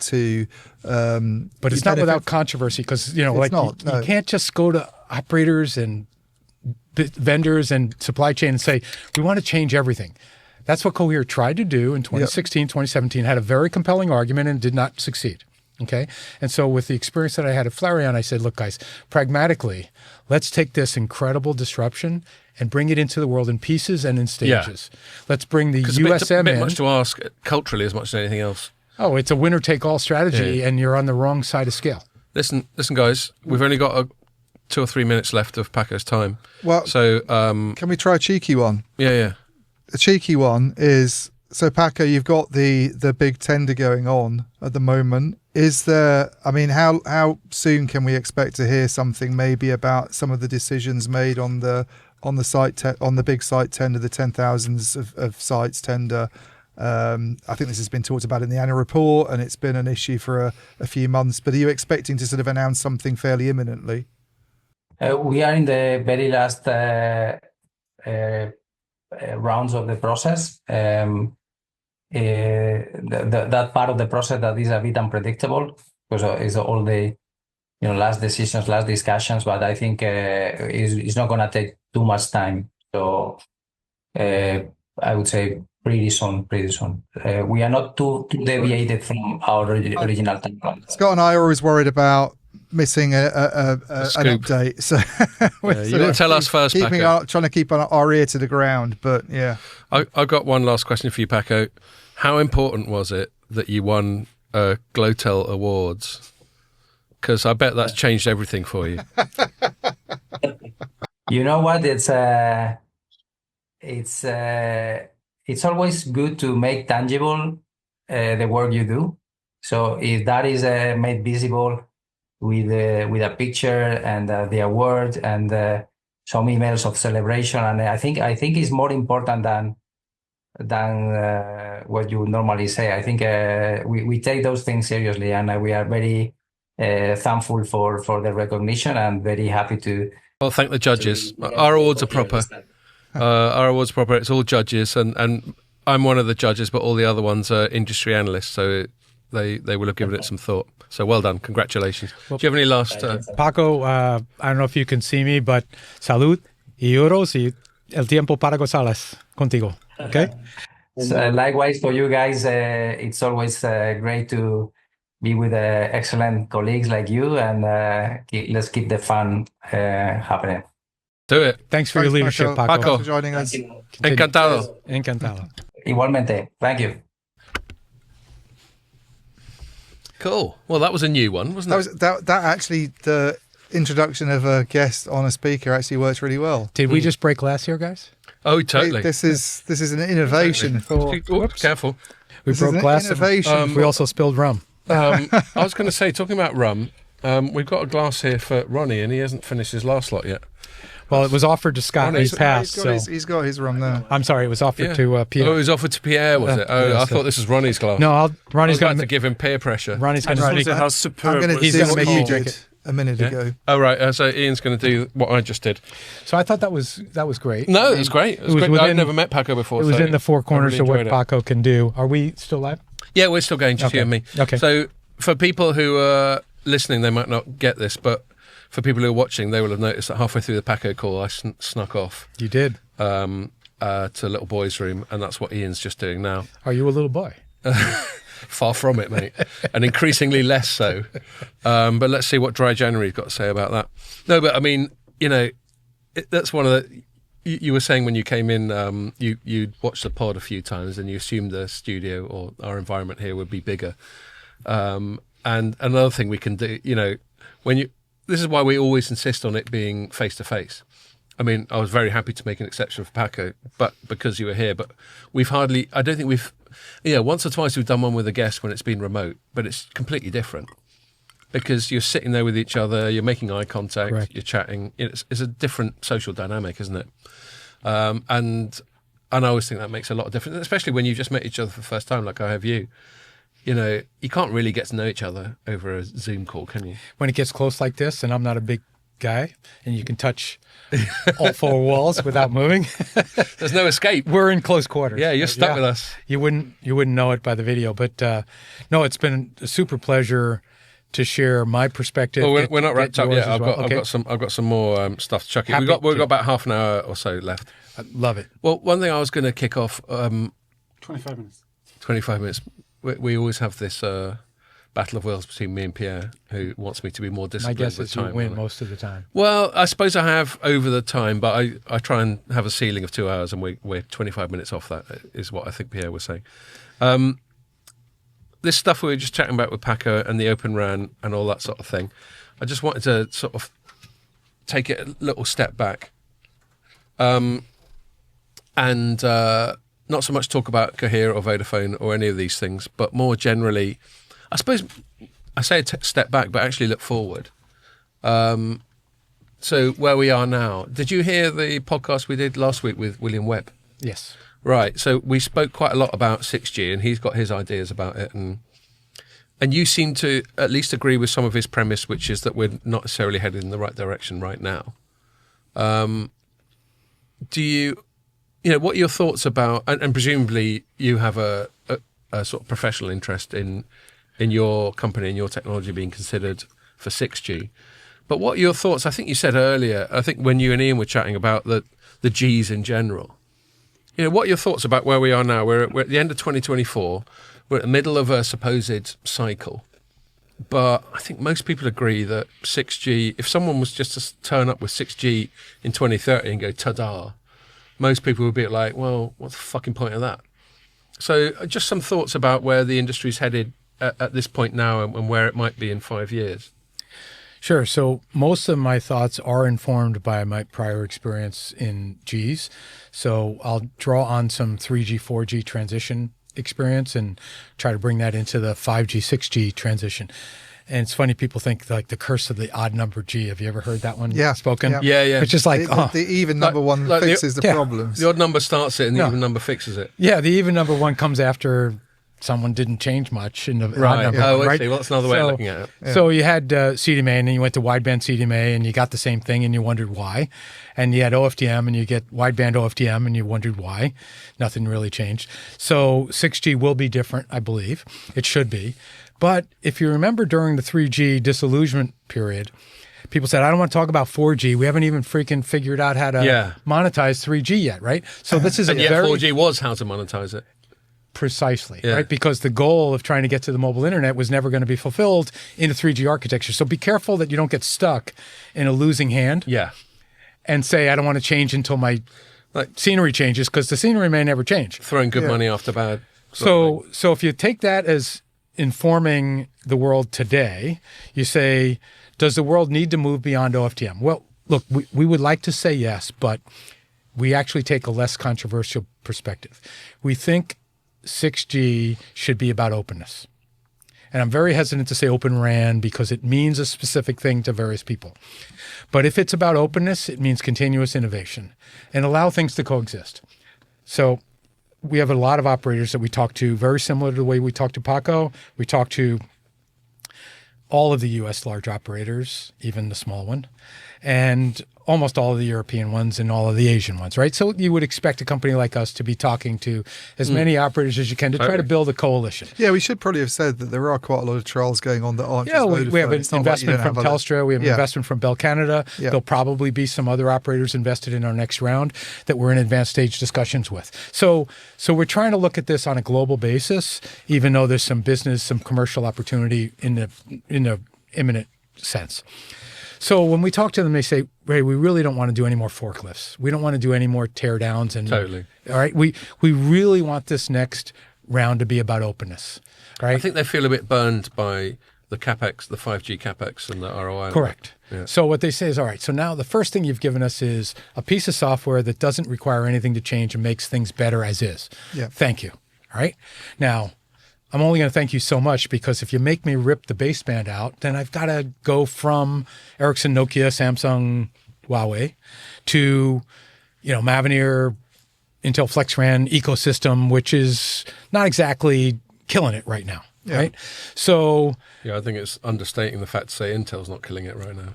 But I won't ask you to comment on that. we won't. That's actually Intel's an investor and been a great partner. And we do everything we've done prior to the last year has been on Intel FlexRAN. They've been a great partner.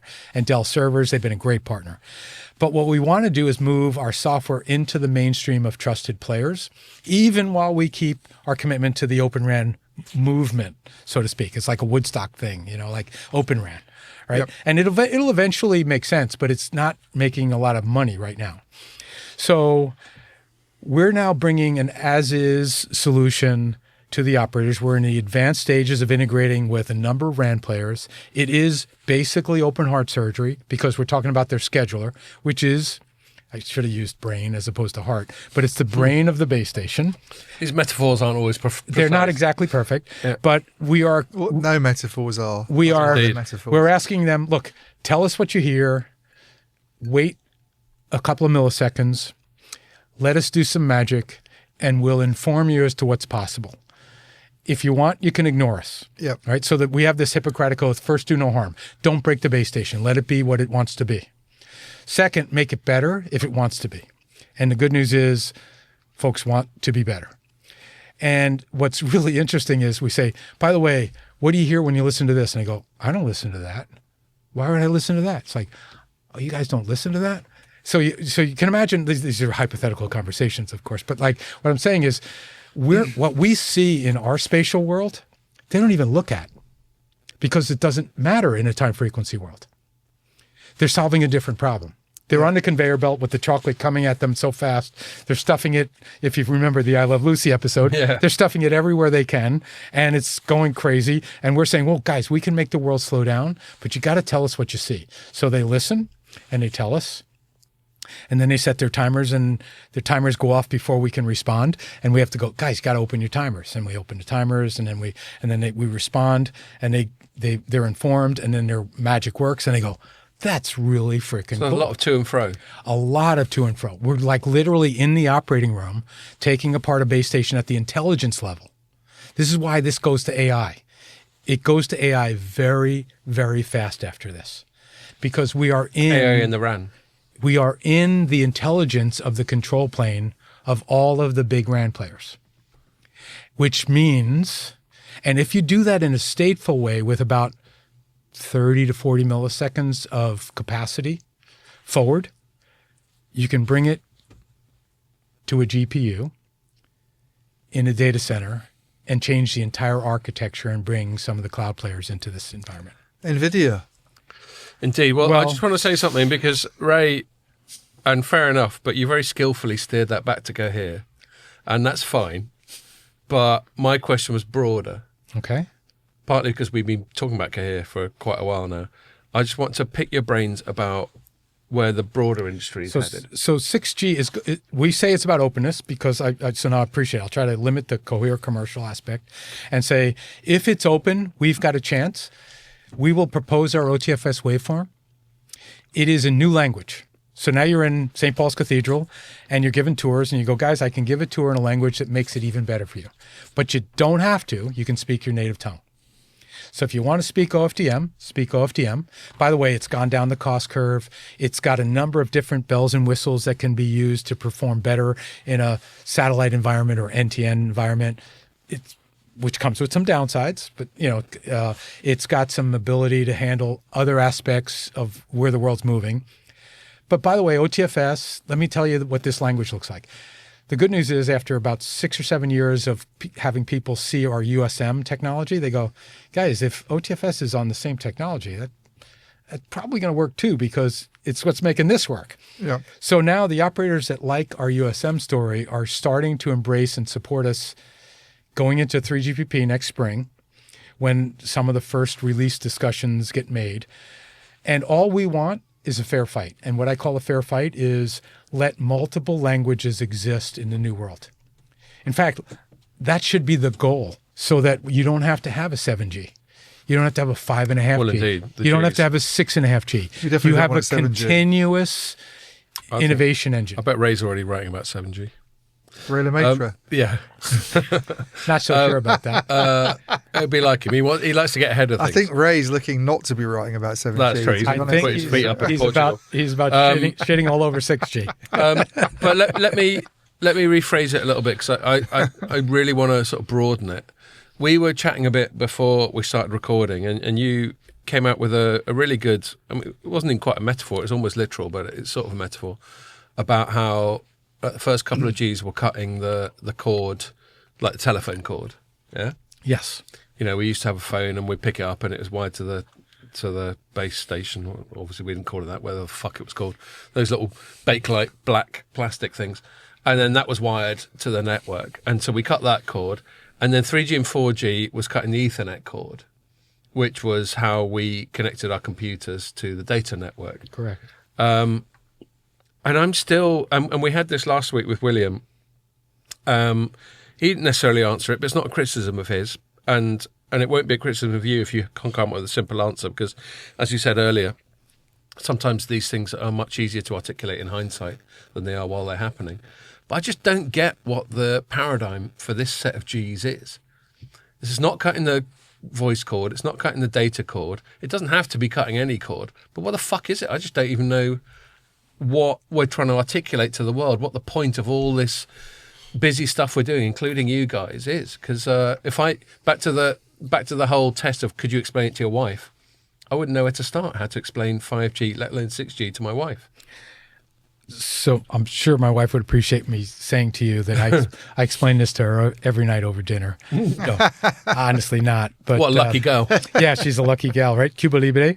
My wife was actually born in Cuban. Havana, and so that's why we brought the rum, and in honor of what her Spanish and her for mom. lucky is. I've forgotten. So here's my take on that. Sort it out? No. So I did share with you that the first couple of Gs was about cutting the cord. If you just think about it, it was a police car walkie-talkie or a taxi cab walkie-talkie meets a bunch of switch companies, and they go, I'm going to make a walkie-talkie work over the public network. Work over everywhere. And all of a sudden you went like, holy crap, that's amazing, right? It really was amazing. And it's liberating. It's liberating, but it was bloody expensive. So it was like $1 a minute. The cells Bloody were- expensive is very English, by the way. He was going to say fucking expensive, but he's on his best behavior. No, I'm trying to do my bloody. I'll leave my effing for the time we get together later over dinner. Oh, that way. I But, look forward to it. Yes. So that was the first G or two. By 3G, since it took 10 years, in the middle of IMT 2000, which is what created 3G, the internet happened in the middle of it. Yeah. The IMT 2000 spec didn't have the word internet in it, but by the time it went to market, tried to do internet. Now you tell me how It's a fudge. but since the bubble had been created, everyone took the bait and started marketing wideband CDMA as an internet access protocol. Yeah, because the demand's there, and you're trying to meet the demand. So what we said was, look, by the time you've now gotten used to AOL dial-up, where they went to DSL. Oh, I was I there. remember those days. Remember those days, right? there. So now you go to DSL and you go to cable and you say, I now know what my Ethernet cord looks like. Okay, we're going to liberate your Ethernet cord. And it's like, wow, that's like my email. It's like all my shit, right? So now what we didn't realize was that the iPhone would come along and liberate your music. Remember over-the-air activation. Do you remember the day where you would say, I want to get a new phone, but damn it, all my contacts are in my phone? Yeah. And you couldn't export them. Oh my God, what am I supposed to do? So the first thing you did was you put them into a backup technology at the store, which was the beginning of cloud as we know it today. But that was cloud. You just didn't call it cloud. You called it like Vodafone backup. So you gave it to this guy and you said, please bring me back. He put it in a thing. An hour later, your contacts were on a computer. You bought a new phone. You're like, whoa. Your contacts were put down on your phone. You went like, dude, I love you. You didn't make me do all my contacts again. Yeah. Well, you put the iPhone on a computer and all your shit was loaded on your iPhone and you didn't do anything because they did it on iTunes. It was like a completely new paradigm. There was a really funny thing. So we just had our awards at which you won. And the comedian we had was this lady called Zoe Lyons. And one of her bits that really jumped out at me, she actually had a Telecoms-y bit, which we've hardly ever had, have we? She had a Telecoms-y bit where she was trying to explain telecoms to her Irish granddad. And he's like, Ireland is one of the more, let's say one of the less culturally and technologically developed parts of Europe. It's on the periphery of Europe. And so he's sitting there trying to get his head around all this stuff. I don't think I'm going to try and do a shit Irish accent. No, I think you should. Okay. Now that you've brought this up, I think an Irish accent and is she was required, especially as you've just disparaged them as being as being an internet backwater when Intel said cool. I don't think I was quite that harsh. I was just said that they are on the periphery of Please Europe. do your Irish accent for Dolan. Yes. All right, I'll give it a go. And she was explaining to her granddad, and she doesn't have an Irish accent, but she does a really good one, presumably because she's got family from there. She was explaining some technology to him, and some of it, and he was going, so if I read an email on my laptop, does that mean it disappears from my phone? And then so he goes to him, no, because it's stored in the cloud, and they only really come over in video because it's quite visual, but she acted out her granddad looking upwards and going, oh, and just imagining it actually being in a cloud. Because if you don't really understand technology and someone goes, it's stored in the cloud, you might think, oh shit, maybe we've got some technology for lobbing stuff up into cloud. What do you do if it's a clear day? Are you fucked? Well, I can share a story very quickly with my father-in-law. God bless him. He's now passed, but not a very technology-oriented person. And he knew I worked in the cellular industry. He said, so Ray, how far do these radio waves go? I was like, well, Dad, there's a tower every 4 or 5 miles. He goes, I don't understand, because he was in a Spanish import-export business. He said, I was at lunch with a colleague, and he picked up his cell phone and he called Spain. Yeah. It's a good point, isn't it? So he's thinking this tower's in the middle of the ocean. Yeah. And I was like, so how does that work? Oh, Dad, sometimes it goes further than 3 miles. But, there's folks that really don't need to know how stuff works. Our goal, so you go back to what 6G is. You've got to start telling them about backhaul, and that's going to be a problem. No, so 6G, back to if it's in fact an open architecture, and it allows for continuous innovation, and it allows for multiple languages, multiple radios, let innovation happen at every level. There's been too much debate about split 7, split 5, split 2, split 5.1, split 7.2. Like, I mean, it's even worse than that. It's category A, category B, class A, it's such a bunch of BS, right?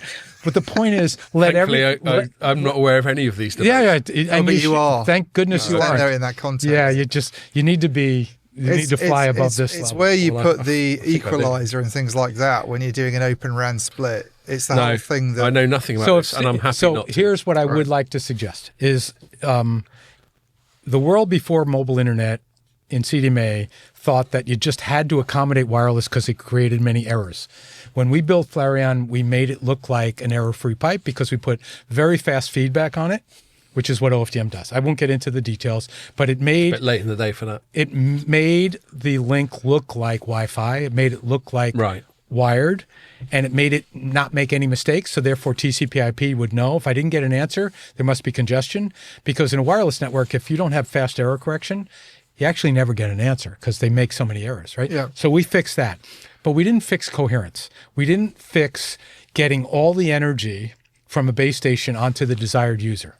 So think of a stage director lighting the stage and just blasting the stage with light. Yeah. And then think of the new world where a stage director puts beam lights on each of the actors. Yeah. And has the script so that as the actors move, they track the actors. And that's what 6G is going to bring. Now, when you create that coherence, I don't know what the iPhone equivalent is of that. By the way, well, I think we're all in that problem. We aren't did not know the iPhone was coming. Yeah. And you didn't know about Uber and all that. We didn't know that the Uber was coming. We didn't know that Grubhub was coming. We didn't know that all of the other Google Maps. we didn't know Google Maps was going to come, right? So what we wanted to create was ubiquitous Ethernet in the palm of your hand, and the Apple iPhone solved it. And then they created an app store, which is another story in itself. Yeah. And then those apps got proliferated. What is the equivalent of that in 6G? We don't know, but it's probably stimulated by a reliable, energy efficient, coherent link at all points in space, where the scheduler can be moved to the cloud, AI can be implemented, and there's this notion of AI for the network and the network for AI. I don't know if you've ever heard that term, but in other words, there's AI that's going to get I'll created. tell you who likes to go on about that. It's Huawei at the moment. Well, it's not. It's not. NVIDIA does as well. Well, but the thing is, there's AI created in the handset, and you need the network to get that back in the uplink. 5 minutes off. And there's AI in the RAN that makes the network more intelligent. Okay, so we're 5 minutes off. Ian's about to crack a new beer. Okay, so I'm going to shut up, Ian, because we only got 5 minutes left. crack a new I've got beer. a few questions just to bring it back to the Cohere thing. Okay. Because I think not fucking some people around. listening to this podcast are going to go, after all we've talked about and after all the innovation that Cohere's done, they're going to say, is there not a danger that someone comes up behind you who's doing a similar thing? Sure. Because I think we talked before we came on about competitors, and it sounds like what you've done is incredibly innovative. Obviously we just had Paco on talking about it, bigging it up. I mean, you look at these breakthroughs that Qualcomm made in the past and that Intel made back in the sort of 50s, era when they were starting off, 60s or whatever. But is there not a danger that someone can do the same thing? And, Sure. Yeah. Always. Like you did to Qualcomm. Oh, But then they buy you, and you'll be laughing. There's that too. Yeah. All right. So No, you got to buy them. there always is, and there always should be. But here's the thing. So when Google decided to create Google Maps, it never should have worked. That was for MapQuest to do. That was for TomTom to do. Or do you remember That when was Nokia bought Navtech? Navtech. And they spent a $7 shitload of billion money and it just and flushed said, it down here's the bog." deal. These guys think there's going to be a map on a phone. I own the phone market. Now I own the map maps. market. I've got it sorted. I'm done. And Google fucked them. Wasn't Google Maps like Because mostly if- one engineer at Google who came up with it? If you go In a all car. into a category and you never blink, you can own a category. But you got to never blink. Here's the deal. For as long as I'm part of this company, we will own this category, we will never blink, and we will scale to the You're moon. going to sellotape your eyelids open. You don't want to get dry elbows. Just to run with your metaphor. No, I do have some squirts to put in there. I got some drops back in the hotel. But the point but I get is, your point. You've got to stay every on your single toes. category that's sustained itself to a scale has required a champion to say, I'm never going to blink. All right? Yeah.